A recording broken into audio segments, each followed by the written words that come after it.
يا الله، اللهم صل على محمد وآل محمد. أهلا وسهلا متابعاتي، شخباركم؟ إن شاء الله يا رب زينين.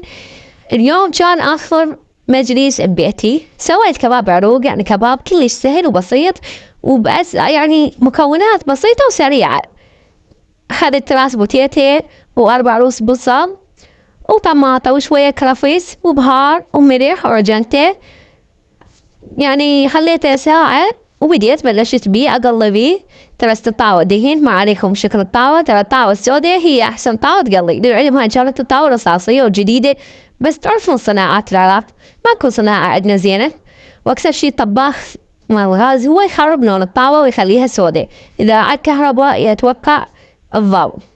الحاصل سويت الكباب وجبت صمون، فد 70 صمونة، وما شاء الله يعني ما كفى.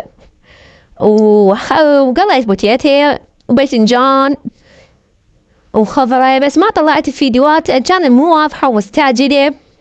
هنا سويت اسباجيتي لبني، كلش يحب الاسباجيتي، يعني بس تسوين بصل بعد جونم وتقدمينها لأطفالك، وشوية تضيفي لها ليمون حسب الرغبة، اكو بيوم ما يحبوها حامضة. فكانت يعني كلش سهلة وبسيطة. ان شاء الله يا رب يعجبكم الفيديو، لا تنسون الاشتراك.